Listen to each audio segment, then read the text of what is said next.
Our focus tonight is all about home-based business, how you guys can take your DIY skills that you've developed, turn it into a home-based business. If you own a home and you're not running a home-based business, you're crazy. And if you have a job for somebody and you're working overtime for them on the weekends and not for yourself, you're crazy. Just my own opinion. You don't have to agree with me, but that's what I'm here to talk about tonight. I'm going to show you some numbers, and we're going to talk about the barriers to entry.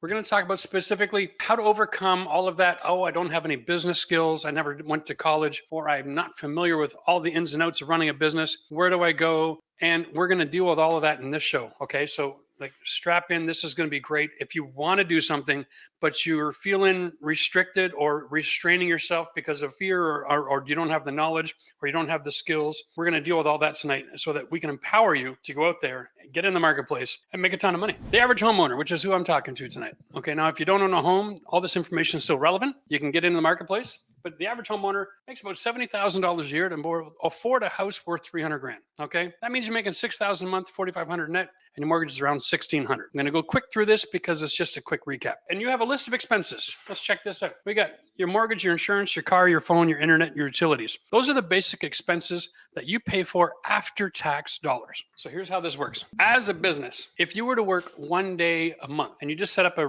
real basic business and you make $1,000, now all of these expenses, and you can total it up yourself, become business expenses. So if you make $1,000 a month, a third of your mortgage, because you have to have an office and you got to have storage, and that's the norm. Your house insurance, your car, the insurance, the gas, your phone, the internet, even the utilities on your home, all of these things become write-offs towards your business. Now, I'm not a CPA, and I don't know if it's the same everywhere, but basically 30% of your home expenses, and then your vehicle based on mileage, you can write all of these things off. And it doesn't take very long before you have about $1,000 a month write-off. Wait a minute, Jeff, didn't you say I'm only going to make $1,000 if I work one day a month? Yeah, and maybe it takes you twice. Maybe you got to work 2 Saturdays, but you make that $1,000. Now, what happens is the money that you make pays all those bills, and that leaves you with an extra $1,000 a month in disposable income. It's that simple. And if you want to make more, just work more Saturdays. I mean, where in the world do we ever learn this idea that you only had to work 40 hours a week? The average businessman or businesswoman in this country, if they're successful, they work about 80 to 100 hours a week. That's normal. So if you're not working your tail off, especially in this economy, and you're trying to get ahead, being lucky and working easy, forget it. It's not going to work. But if you want to put in the time, you should own a business, because all the rich people do. Anybody with money has more than one business. I know a guy who has a house with property, and he has a few acres, and he has a forestry business. And then one day there was a huge windstorm, knocked over a bunch of his trees. And so the cost of all that cleanup, the cost of turning all of those trees that fell over into firewood that he was going to burn, became a business expense. And he was able to write that off and get an insurance claim nonetheless. If you're not running a business, you're not playing the game. You're playing the employee game. Here's a time and money curve. Here's you as an employee. That's your curve. Now, here's inflation curve. And here's the curve of somebody who knows how to invest. But look at this. This is the employee curve. This is the one they tell you to do. They want you to take a job, work your week, sit down, shut up, don't ask questions. And then the older you get, the more dependent you are on the system. That's not the American dream. Okay, that's the American nightmare. So if you want to be on the blue curve, an investment curve, you have to have money to invest. And I don't mean gamble. I don't mean like throwing it at the stock market or trying to hit Bitcoin. I mean invest. It means put it where you know where to put it, and put it where you're comfortable, what you know. If you know the stocks, by all means, go ahead. But here on this channel, we talk about home renovations. So if you know about home renovations, you know that if you could put $1,000 a month into materials into your house, you're going to get $3,000 to $4,000 worth of return on that investment from the improvements to the home. Don't forget, our basic model is this: 20% material, 20% for the labor, 20% for the business profit, and 40% for taxes. That makes up the entire project. If you're getting 80 cents on the dollar for every renovation you do, which is a national average, $20 turns to 80. That's 4 times. So $1,000 of investment in your own time and money to buy materials turns into $4,000 worth of ROI. If you do that on a regular basis, you're going to turn yourself into an investor. You can invest in yourself and your own home. And that is the beauty of what we're talking about. And if you're going to invest in your own home and you're looking for, hey, it's kind of hard to find that extra $1,000 a month right now, Jeff. Well, here we go. Start your own home-based business, do pressure washing, do painting, do drywall patching, do something simple. Be the guy willing to get on a ladder to solve someone else's problem. When it comes to business, here's the challenge. I remember in my days, my goodness, I mean, we had to be an accountant, we had to be a salesman, we had to be able to manage our own time and our schedule, we had to be on top of our email, we had to be on top of our receipts, we had to be on top of our appointments, we had to be on top of everything. And you had to have so many hats. You had to wonder how many tradesmen out there could run a business and still be skilled with their hands. You had to be 19 people every single day. It's one of the reasons why I hated the trades. And that's why I became a custom specialist. I would do one bathroom at a time, custom work. It reduced a lot of that work for me. Okay. If you're going to get into this marketplace and you're going to work one day a month or something, or 2 days a month, you're going to want to have something that keeps you so organized it's not even funny. All right. And so here's the deal. We did a show not too long ago. We talked about get into business, guys. The number one question was, Jeff, is there a software out there? So I went looking. Here's what I found. I found the Jobber Software is a company that sets up all this integration into your computer or your cell phone. Okay. So you can do emails, you can do budgets, you can do quotes, you can send and receive, you can set timelines, you can do invoicing, all of those business skills that you need rolled up into one. Every time you buy something, you take a picture and you can post it to your account. It's absolutely amazing. So what I did is I checked it out. I set up an appointment with a lady and we spent an hour. We went through the whole software, tried it out, the CRM, the customer resource management. The program is amazing. It removes all of those barriers that you think you're going to have. So all you got to worry about is, do you know how to use your hands? Have you learned the skills? Have you learned anything on this channel you've applied in your own home? And are you going to be able to use that and help other people? Because that's what business is. Taking your skill to help other people and they pay you for your time. And if you've got the Jobber app, then that can help organize you and give you the heads up, the leg up that you need to be successful in business. Now remember, going into business means you have to have a reasonable expectation of making income, and it can take a few years. So if it takes a few years before you start paying more than just your bills, that's okay. There's no rule that says you've got to be profitable. They just don't want you to be in business losing money every year so you can write it off on your taxes. But if you can be profitable enough to cover all your major expenses, put that extra $1,000 back in your pocket so you can invest in yourself, you become an investor in you. And that is money in the bank, I'm telling you right now.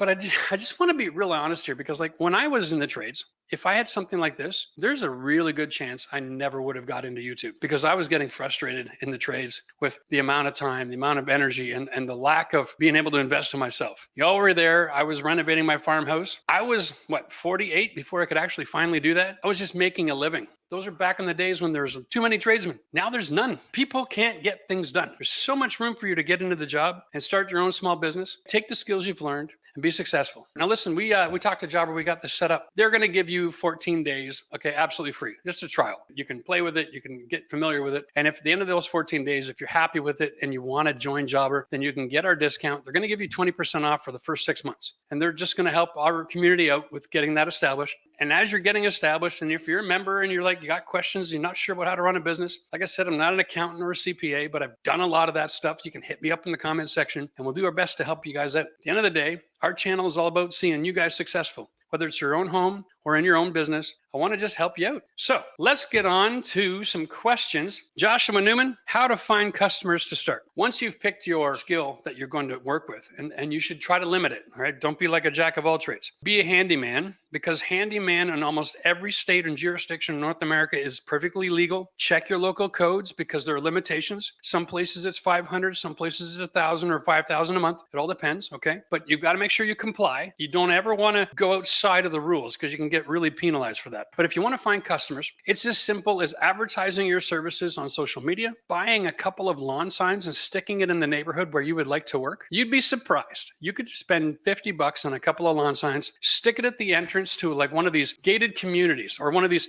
nice neighborhoods, okay, where it comes off the main feed, and everybody will drive by that sign and go, wow, finally somebody who's available to clean out my gutters. And the phone will ring off the hook. I'm just saying, make your sign with a QR code, and the people will be walking by, they'll pull out their phone and zoop, bam, they're right on your website. Or put your phone number on there if you want to be answering the phone all day long. These kinds of old school techniques work. It's people connecting with people. The biggest challenge you have out there is letting people know you're available. So pick a neighborhood that you want to work in, reduces your commute, right? You can identify who's got the money. Where are the people who don't want to get on a ladder? Pick that community, target it, put the sign out, and you'd be surprised how easy it is to find customers. And other than that, it's like word of mouth. Like bottom line, I mean, if you know how to patch a hole in drywall and you're proficient at it, you start telling people about it, your name and number will go through the community like wildfire, because there is really, really difficult to find someone out there to do basic tasks with basic tools. And we call them basic, but that's because we've been learning and practicing. Everybody else who doesn't watch this channel has no idea how to patch a hole in drywall. Your skills are valuable. What about the cost of insurance for your business? And if it erodes away your profit? Personal liability insurance, all right, it's a thing. it's not expensive. You'd be surprised. As one guy going in as a handyman in someone else's house, it's not going to erode your profit. It's going to be an added expense. But that's about one of the only expenses you're going to have to deal with when you're licensing as a handyman. If you're good at what you do, you can organize your day to make $500 or $1,000 a day. And I know that's really hard for people to understand, but think of it this way. You all know about Ace Hardware, right? They've got a handyman service. There's other 3 or 4 national handyman services out there. You know they're charging $80 to $120 an hour to do work in people's homes? Let that just soak in. 8-hour day, $120 an hour, that's $1,000. Now, if you only work one day a month and you got to pay $100 a month for insurance, yeah, that's a bit of a sting, but you're still up $900. But if you're going to work every day, like every Saturday, who cares what the cost is? I'm telling you, the barriers to entry are very small. So don't be intimidated with that. Pay for your insurance. You might even need it. In this crazy world that we live in, you don't want to be going to someone's house to paint, you put down your tarps and they walk by and they slip and fall on the ground. Oh, my back. And yeah, you're damn right you want insurance, okay? It doesn't take much. So make sure you get it. This isn't even about profit. If all you do is break even and you've written off all of those other expenses that you used to pay for after tax, you've now not had to pay for those expenses with the money you made from your paycheck. You keep that money. Does that make sense? So you used to pay $1,000 a month worth of expenses after your taxes, and now the business is paying for it. So you don't have to. So that's the money you're making. Does that make any sense? You did your first luxury vinyl plank floor and it came out great, thanks to Jeff. I wonder who that Jeff guy is. We should say thanks. How would one charge a customer? Is it by the square foot? The best way to find out what to charge a customer, go down to your local Home Depot or your Lowe's and ask them what the rates are for install. They do all that stuff. I'll tell you right now, it's probably in about $1.50 or $2 a square foot range. And so if you do a bedroom for somebody, and let's say it's 120 square feet, and you're going to get $250, and that's the base price for installation. And that doesn't include removal of all the other junk. It doesn't include the trim moldings if they're going to get any. Doesn't include the transitions. Doesn't include any paint work. Okay, that's their base install price. So consider all that kind of stuff. And if you're not sure, when in doubt, tell people an hourly rate. Tell them it's $80 an hour. You're running a business, you got expenses. If not, put your own floor in, buddy. It's okay to say no. If someone tries to talk you down, set your price and go with it. And remember where you live. Regional, it counts, right? Like if you're on Long Island and someone's asking to install a flooring, yeah, you're going to be a little more expensive than you would be in the middle of nowhere, Alabama or Georgia, right? That's just the way it is. But, try to keep that in mind. How much you make at your job right now, double it. That should be your hourly rate to start. I don't care what anybody says. You're already worth your hourly salary. And in every business I've ever known, the money they pay people is half of what it actually costs to have them as an employee because they're making money on you. They wouldn't hire you if they weren't making money. And they've got to give you an office and benefits and blah, blah, blah, blah, blah. So just double your average hourly wage that you're making right now and make that your starting point as a worst case scenario. So if you're only making $20 an hour somewhere, start at 40 and then work your way up. And as you have gained success and momentum and you're getting those customer reviews, you can start charging 50, 60, 70, 80, stick a sign on the side of your truck, handyman service. Now you're a bloody business in everybody's eyes as you drive by. You're darn right you're charging 80 or $100. And remember, you can't just stop your job and go handyman. I want to just make this point. If you have a job and you have a credit score, your job and your credit score and where you live, they're all related together, okay? So if you haven't lived somewhere for a couple of years, and if you're always changing jobs, your credit score sucks. So if you quit your job to start a handyman service, you won't have credit for 3 years if you're making money right out of the gate. So consider your life plan where you are. Best to start small. Don't despise a small beginning. And then over the course of a year or two, then decide, am I ready to ramp this up? Do I need to go bigger or go home? Be hesitant. Don't just go in all in because, having a job helps your credit. And if you're planning to buy a house in a year or so, you're going to want to have that stability in your life or they're not going to approve you for your mortgage. Had a customer that was so cheap, he shorted you $20 after a day of handyman service. Better believe I never called him back about finishing his attic. I'm going to say something here that may not be all that popular, but it's the truth. There are different places in the world that do business differently. And as people move around to different countries and different societies, they take their learned traits with them. So some groups of people love to negotiate a price right up front. And they're hard negotiators, right? Ooh, they're hard negotiators up front. And then some people, they love to negotiate the last check after it's all done. And then some people, they just stiff you. And some people, they go, well, there's this. Here's what I think it's worth. Sue me already. All right? And this is going to happen. But at least as a DIYer, as a handyman service, it's only one day. And so when you're pricing, the more experience you get, you realize, if I'm going to charge $100 for something, let's say the people in my neighborhood, 2 out of 10 are going to screw me somehow a little bit to a certain number. You learn to adjust your price for everybody. And you let the ones that pay the bills pay for those who don't. That's the cost to keep you in business. You don't have to tell everybody that story, but that's the way it works. All right?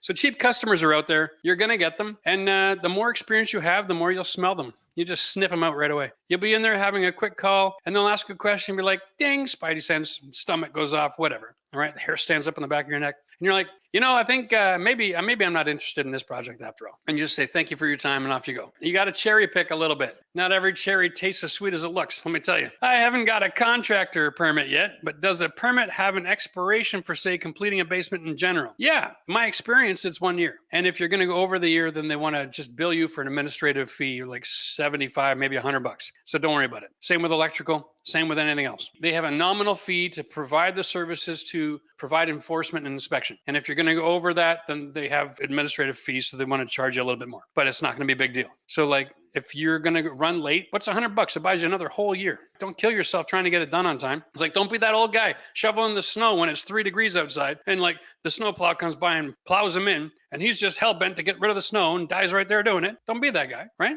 Take your time. I love the channel. Drywall Fix as a side hustle inspired me to start a drywall gutter cleaning side gig. Right on. Order some yard signs and business cards. Very excited to start advertising. Thanks, Jeff. Hey, you're welcome. And consider the jobber offer. Give it a try. You'd be surprised the amount of time you're going to save by having all of your client information on one spot for the duration of a contract or for next season, right? They call you back. You've already got all their information. You can send them an email right from your phone as soon as you hear from them. You can book it online. You can do all your scheduling. You can send all your invoices. It's just so brilliant. Everything's in one place and you can try it for free. You're going to be surprised. Give it a try, dude. It's going to change your life. I'm telling you right now, I'd probably still be in the trades if I had something like that around when I was back there. They didn't have this kind of technology even 7 years ago. So this is really new, right? This is like the first time we've gone to space kind of leading technology. This is great stuff. Anyway, cheers to you. I'm glad to help you out. I'm glad to see that people are still not afraid to work for a living. Back in my day, if you didn't work 6 days a week, you were a schlepping lazy bugger. Yep. 6 days a week. Back when I was growing up, men had Sunday for their family and that was it. And the stores were closed. Imagine that. What an interesting idea. You want work-life balance? Close everything on Sunday, huh? And you all work 6 days a week. And then we all just go for restaurants, dinner, park, whatever. It was a great way to live. I'm just saying. I miss the good old days.